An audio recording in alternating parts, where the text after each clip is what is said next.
let's just get to the story. Doug Hollis, a little bit, was one of our 3 lifers, and he's at Camp Hill with a life sentence.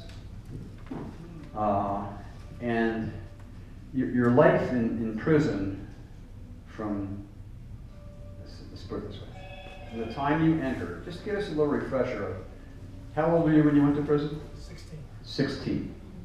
So from 16 until just before you met Dianna, just tell us that story. Like, now you're in prison, you're convicted of a felony, a murder for life, and 16, what kind of kid were you at 16? Who were you the day before you, and then we'll get to Dianna's part of the story.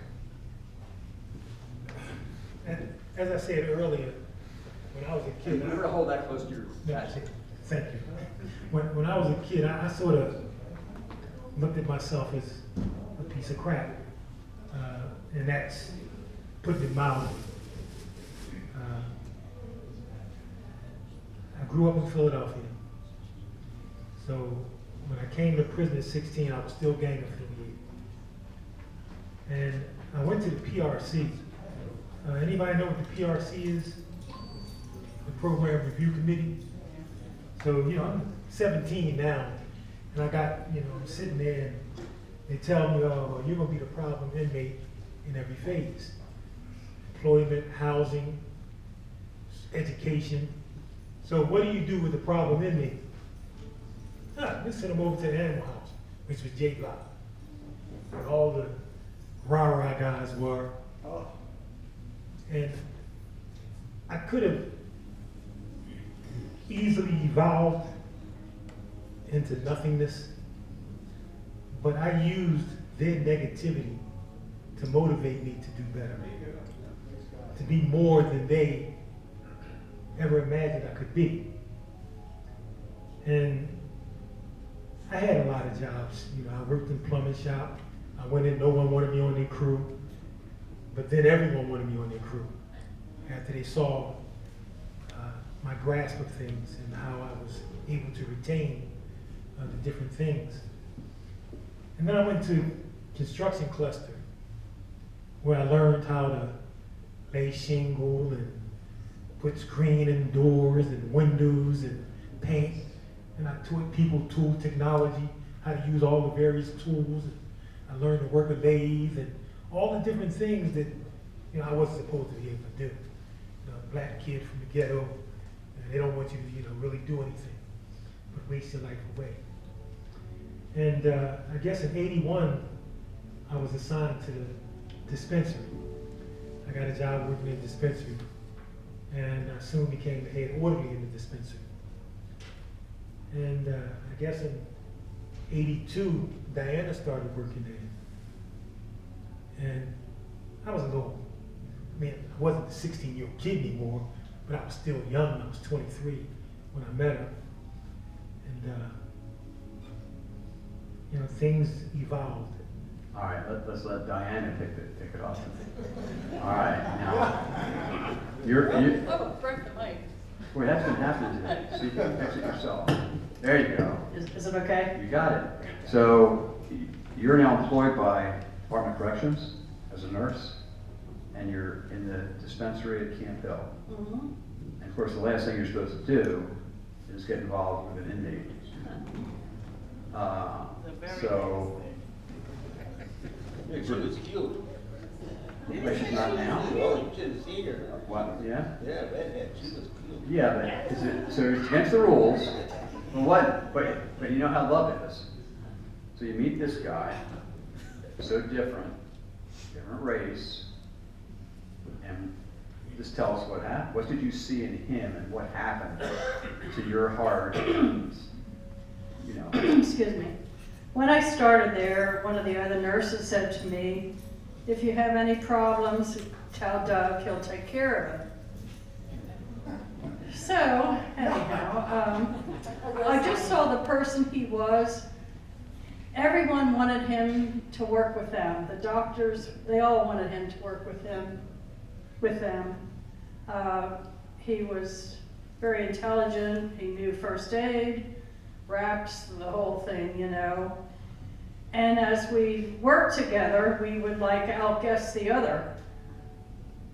I'd be doing something, and he was thinking about doing the same thing. You know, it was like a sort of a game we were playing, like to see who could do it first. But anyhow, I had this inmate coming up to the line, the medication line. He was nasty to me for no reason, and I didn't understand it. So, of course, I started crying. And Doug was down the hallway in a room, and I went down there. He was down there, and I was crying, and I cried on his shoulder. And he left. He went across the walks, and by that afternoon, the guy came back to the dispensary window and apologized. I never had any other problem with that guy after that. But I saw his character. Everyone respected him. He was, like they said, the #1 inmate at Camp Hill at that time. The officers respected him. They'd come in and talk to him, and the other inmates respected him. He was a leader. But he wrote poetry too. One time he gave me this book of poetry to take home. And I saw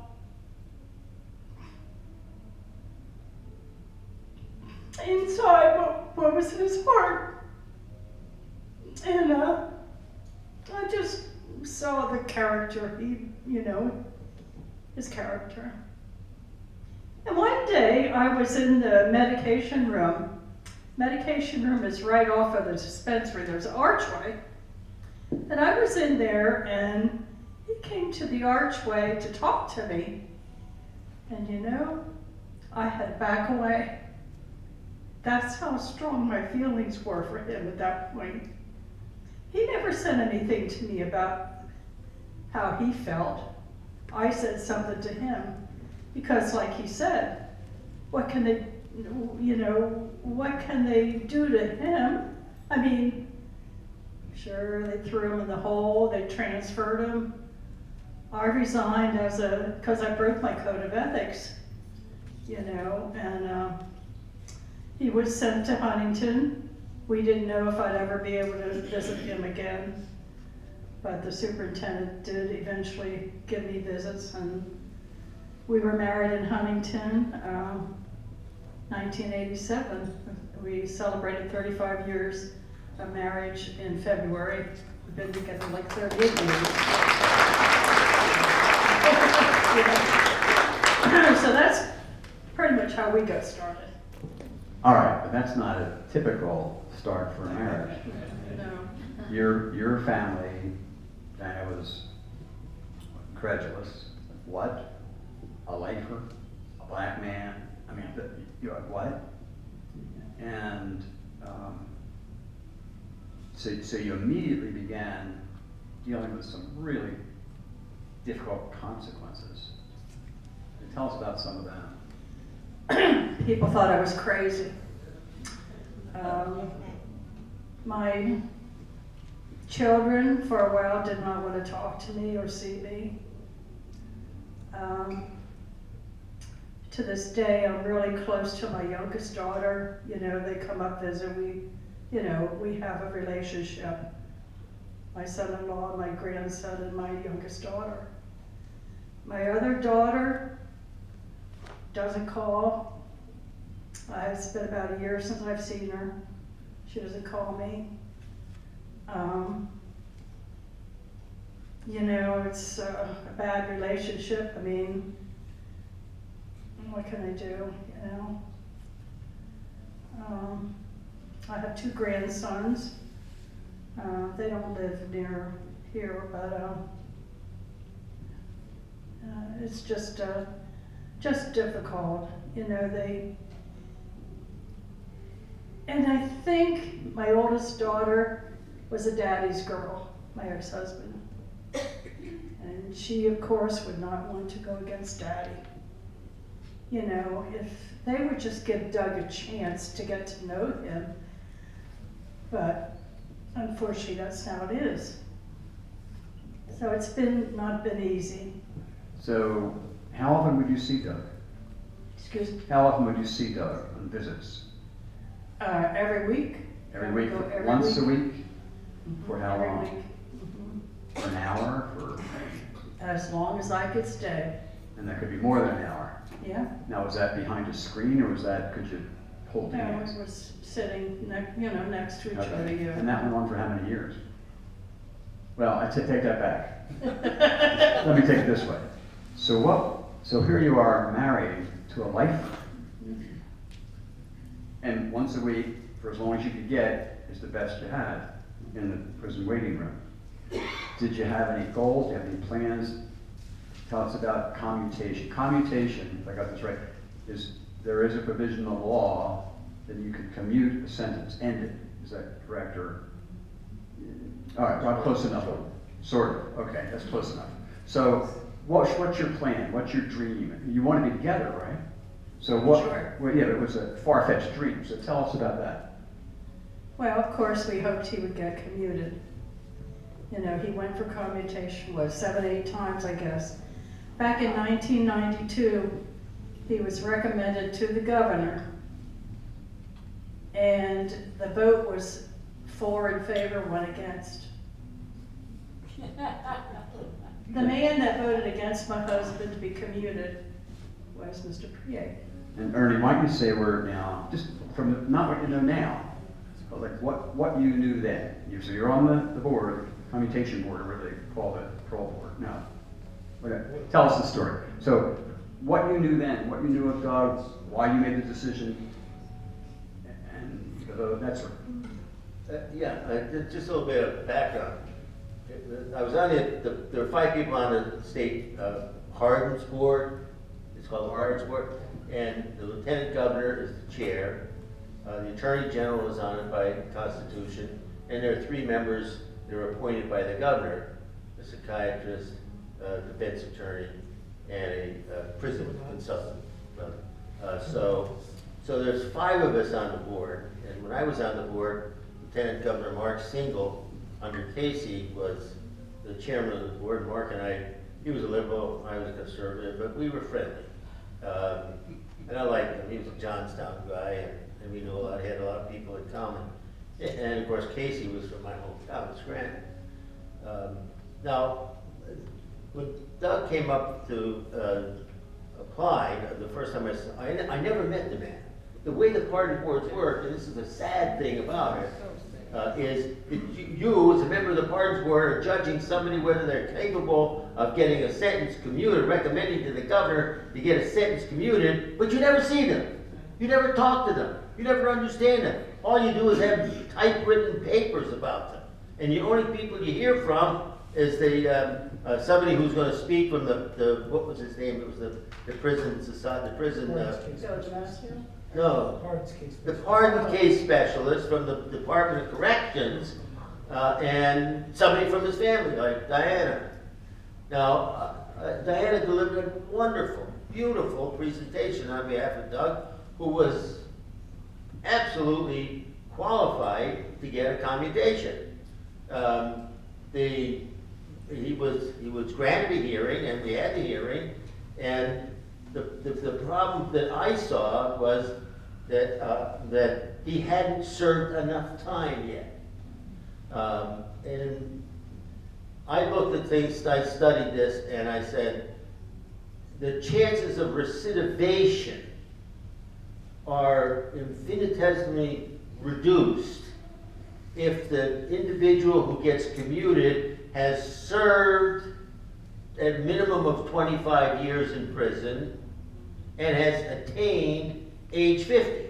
Those are the statistics that you go on. And I used them. The same day that Doug came up, Reginald McFadden came up. And I voted against Reginald McFadden. I was the only person to vote against Reginald McFadden coming up. Reginald McFadden destroyed the pardons board process because he went to the governor and the governor allowed him to be commuted. He went out, he didn't even go to Pennsylvania, he went to New York State, was involved in some book club up there, and raped a woman and killed 2 other people. And so that destroyed commutations in Pennsylvania for 2 decades. It's just now starting to come back, just now, from 1992, 94. So I voted against Doug, saying, Doug, I said to her, she's crying in front of me, we're talking, and I love her, and I'm saying to her, just give him 2 more years, he gets to be 25 years in, and I'll vote for him next time. I never had the next time. God hasn't, you never had the next time. Because of McFadden. After that, nobody got, there wasn't any life or schedule, there was nothing. So I sat there in the pardons board for years, and nobody got any communications. But Dianna, she kept trying, and we just kept saying, there's no way you're gonna even get a hearing. And the next thing you know, I go into prison. And then 1998, I meet her.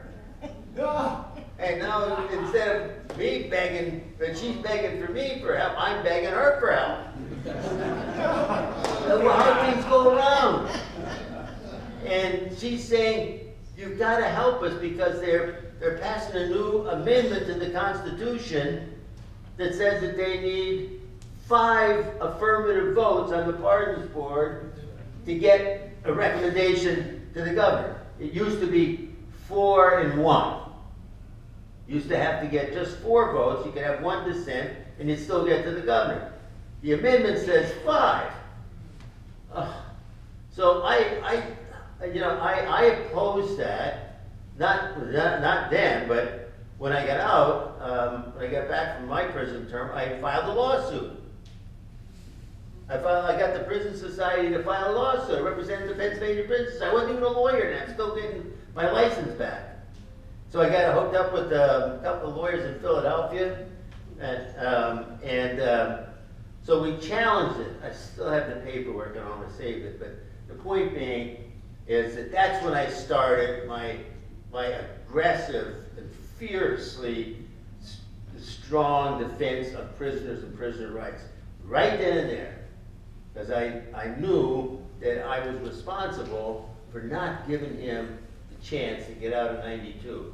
The governor had the same 4-1 votes. And he heard over my dissent. I mean, I had a public dissent over McFadden. It was powerful, it was strong. I said, we don't know where he's going, he doesn't have a job, he's 43 years old, he's a loner. I said, the people that we recommend for commutations are people who are joiners. They're participants in the prison programs. They're belong to the Lifers Associations. They're like Doug. They're active. They're respected. Because if you can respect law inside the institution, you'll respect it when you're outside the institution. That was my theory. I just wanted them to do a little bit more time. In my mind, that clock said 23. 2 more years and I'll be happy. Never got it. All right, Doug, when you were turned down, I mean, what kept you from just going crazy and exploding and bitterness and anger and, you know?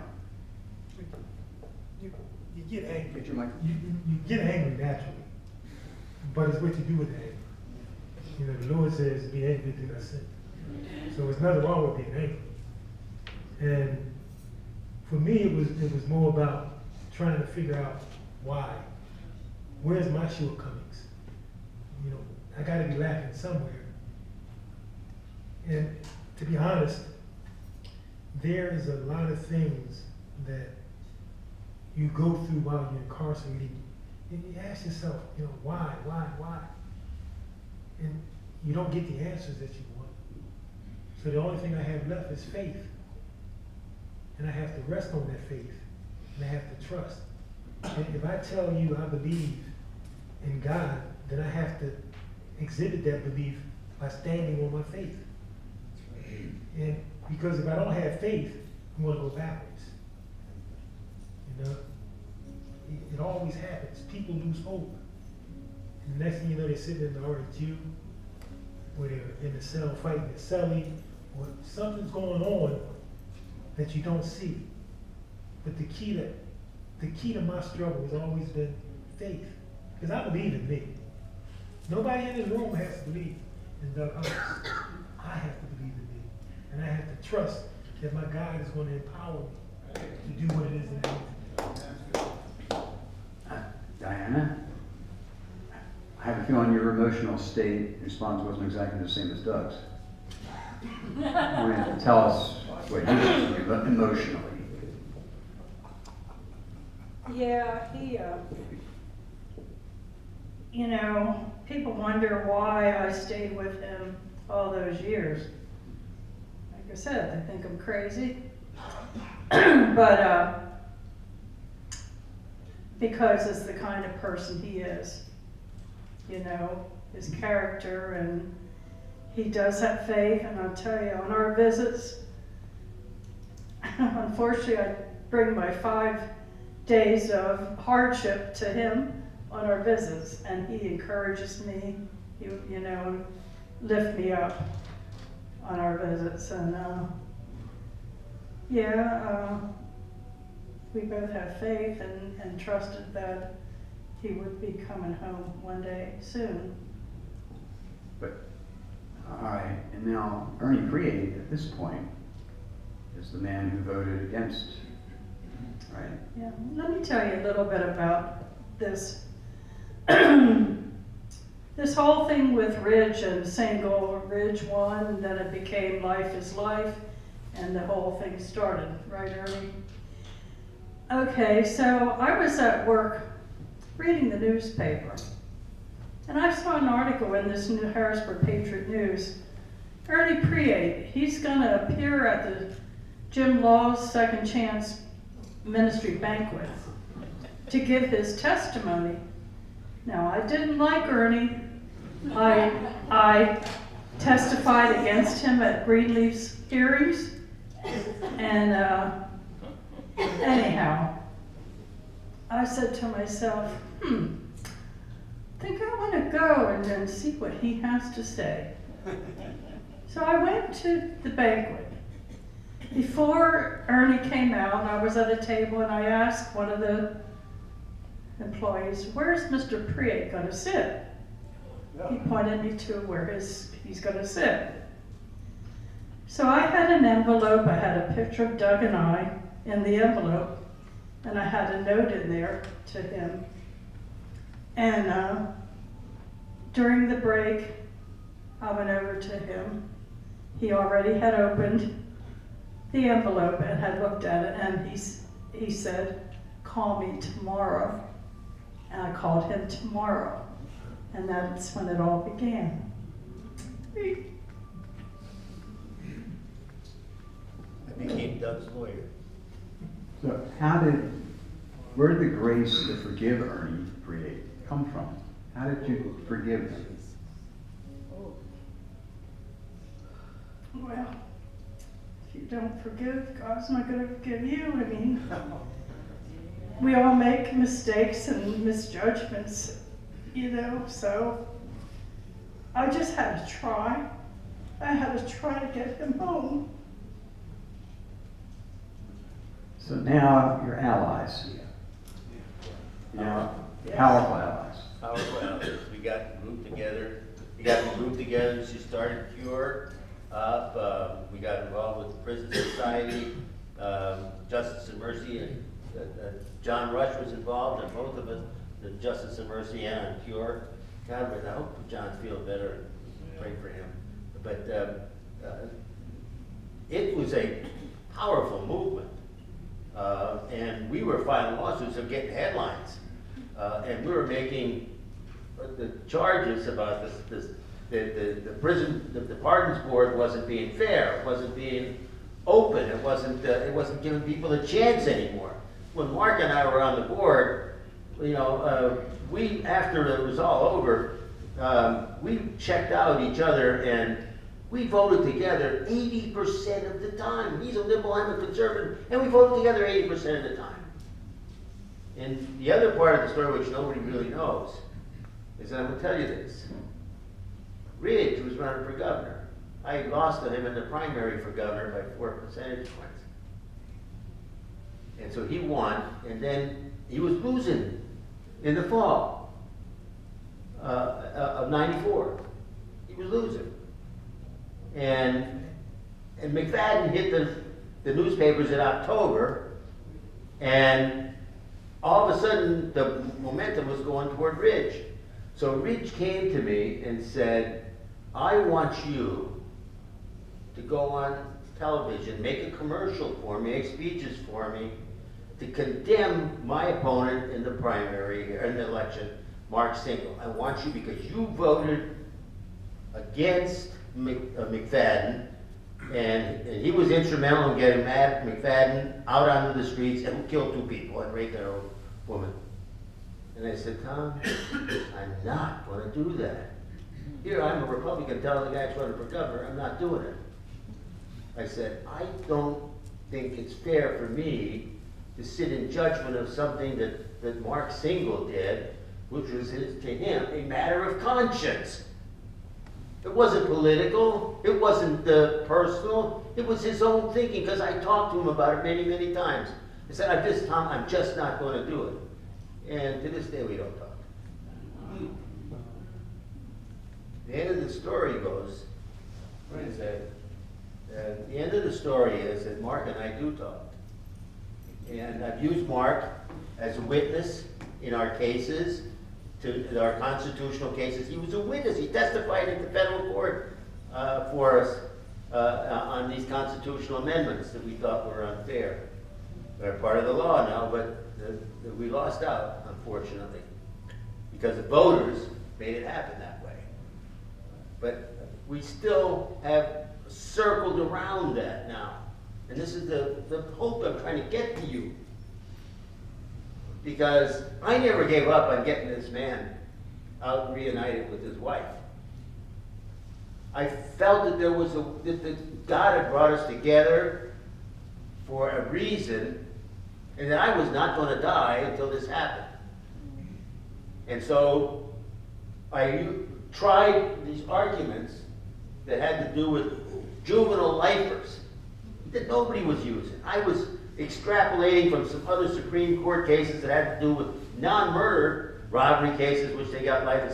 They said you can't do that. You got to have a term of years from other states. And so I remember, as I told you before, I had a client who was a 13-year-old at Rockview. I can't remember his name, but he was a very famous 13-year-old out of York County. Huh? Was it Mike? I don't remember his name. George. But, huh? George. It could have been. Jordan Brown. Pardon? Brown. Jordan Brown. I don't remember his name, but anyway, I made the argument to him, for him, that there should be a juvenile lifers law. That you're too early in your thinking, your cognitive abilities that just haven't formed yet. And so you can't say to somebody who commits a murder at 13, that they had the necessary intent to commit murder. They didn't even know what to do about the intent to buy what kind of ice cream. So I argued, and the judge down in York County says, Mr. Preate, you might be right, but the Supreme Court hasn't ruled on it yet. I said, so we're making the argument, Judge. I think I'm right. 4 years later, the case has come down. Jackson, the Supreme Court of the United States said, you can't have juveniles locked up without possibility of parole, under 16. And guess who qualified? That man right there. That man right there. And now that's why he's free. So now you're free. Tell us, Doug and Dianna, what was that like? Recreate the scene for us. We'd like to hear that one. Some of these are really hard to listen to, but that must have been. How'd you feel? Where were you? Play that out for us. I think for me, it's emotional because, when Miller first came down, I got on the phone call and I was crying. That's the Supreme Court ruled. it was unconstitutional to sentence a child to life without, excuse me, to sentence a child to life without the possibility of parole. And of course that was short-lived, because the Pennsylvania Supreme Court said, oh, Miller don't apply to you guys. You know? And another juvenile lifer that I used to walk with, he was like, he blamed it on Bradley Bridge. And I said, it's not Bradley Bridge. Because that court knows that this is retroactive. I mean, a grade schooler knew it was retroactive. But at any rate, so we had to wait 4 more years. Was it 4? 2012 or 2016. Yeah. So, and in the interim, I had filed for commutation again. And I had my MERD review. I had the departmental support, I had everything, except for the board. The board denied me, and she came to see me. She was heartbroken, crying, asking why. And the only thing I tell her is, God has a plan. You know, this was in August of 2015. I just told her, I said, God has a plan. Don't worry, he has a plan. And in January of 2016, Montgomery came down. Miller was retroactive. So it's just maintaining your faith in the face of adversity. On the other side of every storm is the sun.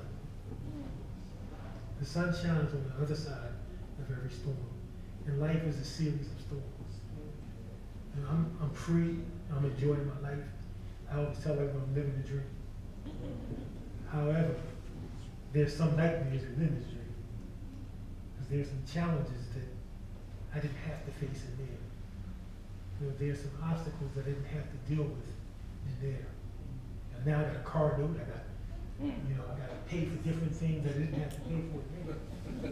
I'd rather pay for it than to be sitting there. You know, and life has really been challenging in some ways. But through it all, God has been there with me. Tell us about the only time you saw your spouse, Dianna, was in a prison waiting room. For how many years? Once a week for how many years? 35 years. How many? 35. 35 years. That was your marriage. Once a week in a prison waiting room. Once a week. Tell us about the day when you got to put your arms around her and go home with her. Where were you? I mean, what did it look like? What was going on? Well, I got released from SCI Mod March 3rd, 2017. And I couldn't leave till 8 o'clock. She must have been in the parking lot about 6:30.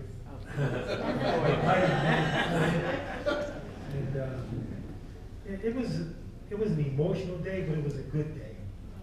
You know, the superintendent and her deputies were out to greet us, to see me, because I had worked for the superintendent, teaching classes. So, I mean, I had a good relationship with everyone. And it was just a good day and emotional. Because So was she, when you walked out, was she in the car? Was she standing there? Did she run to you? I mean, what happened? She was in the lobby of the admin. She was waiting on me in the lobby of the admin. All right, what happened? We just embraced. She gave me my clothes. I went in the bathroom, got out of my institutional stuff that they gave me, put my clothes on, and I couldn't get out of the prison quick enough. Yeah. After 42 years of waiting, I was overcome, and I needed to get out of there. All right, Dianna, from your point of view, tell us about that moment, that day. Pretty much the same. I was up there early, like he said, waiting on him with his clothes for him to change over. He came out, gave him his clothes, he went and changed. Like he said, the superintendent came out and other staff and gave him a hug. The COs that were at the desk in the lobby did not like that she hugged him. They did not like that, but hey. And it was just a normal day. I don't even know what we did, Doug, to be honest. I know what we did. You took me down first.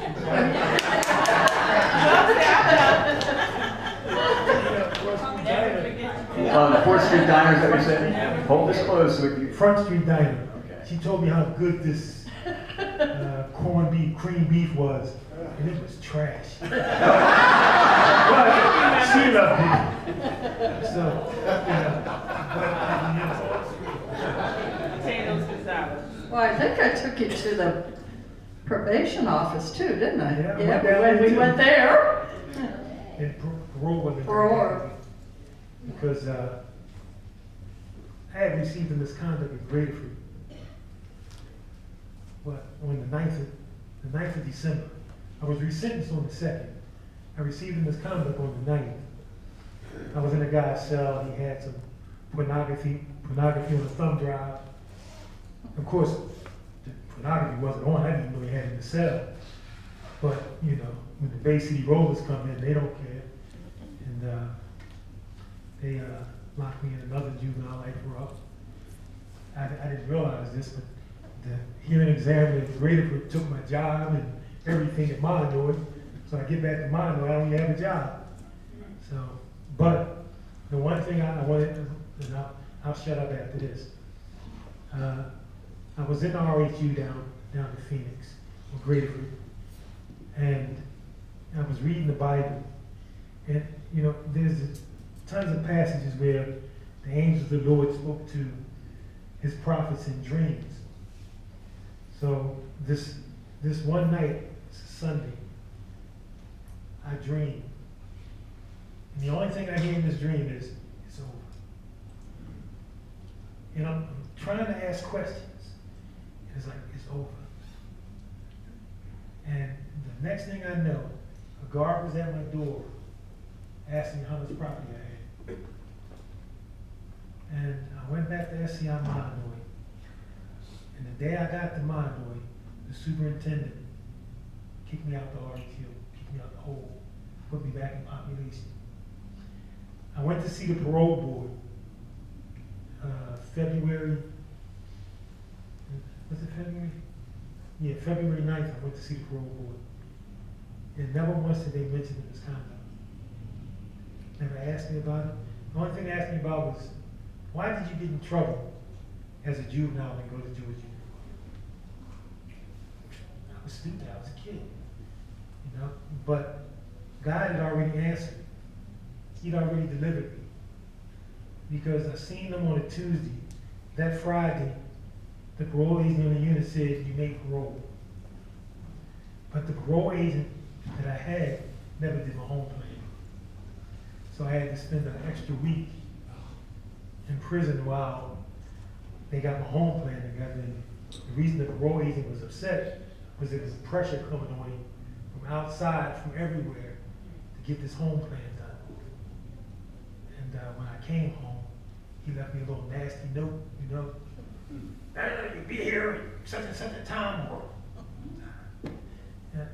But once he met me and we had a chance to converse, everything changed. It's just a blessing. So Ernie, it must be a blessing for you, just to sit next to these two friends of yours. Yeah, and that's what, I mean, think about a friendship. You've been through so much together. So tell us just personally. We've had 30 years of life together, almost as long as you've known, I've known her. And I treasure that because I know she's been through some health problems, and you didn't go into the way the Department of Corrections made it difficult for you to go and visit, or when you came with me when I was doing all these prison visits, they said, "Yeah, you're married to that guy." You know, they wouldn't let her in with me when I was doing all these legal seminars throughout the state. And that's why I met some of these guys over there, my boys in the Lifers Associations. I used to do seminars for them. But that's where we kept together all this period of time. In fact, I wanted Doug to get on the board of Justice and Mercy, and he did get on the board with Bill DeWeese, former ex-felon and a friend of mine, Peggy, right? And then you had to leave because you got a new job, and so Peggy's trying to get you back on the board of Justice and We're Mercy. gonna pray him a new job. So we, but this is, folks, it's more than just a legal representation, it's a personal, I saw what she suffered. For her love to survive all those years and all of that desperation and hurt and rejection by the department and people making fun of her and her own family, because she loved the man, and he was a good man. He was one of the best men, if not the best prisoner in the whole state. He was. We were given a title, Prisoner of the Year, by the Pennsylvania Prison Society. I mean, what an honor. And he's right now a contributing, positive member of society, and a good man of character. So we'll be friends the rest of our lives. Our lives are intertwined. As they have tonight, thanks to you and the old fellowship. Wouldn't have happened. Wouldn't have happened if you guys invited me. I mean, he knew. Very good man, Dave. Oh, thanks. Very good man. When Ernie decided he was gonna help, I was president of Pennsylvania Cure for 8 years. We had rallies at the Capitol. We had legislators come and speak. It was on PCN TV. And then I resigned from there because we formed the Lobbyist Coalition, and I couldn't do two things. So we also had rallies as the Lobbyist Coalition. Ernie and I traveled all over the state. Sometimes other people joined us, like John Rush, and we haven't done anything recently because of the pandemic and our health issues and getting older, but it's been a long journey. It's been a long journey, and you're right, Ernie, it's not just a legal story it's a God story. And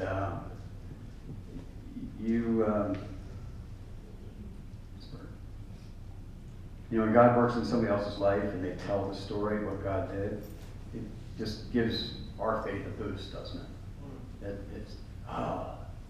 This is true, this is real, grace is real. You can forgive. You can overcome amazing things. And we as your fellowship have an important place to play in God's Word. And we thank you three for sharing your story. Your friendship warms our hearts, it really does. And thank you, three of you, so very much for sharing that story. Very personal story, hard to talk about, I know, Ernie. And but it's such a powerful story. It strengthens all of us. And the glory goes to God for all of us. You're very welcome. Let's give them a hand.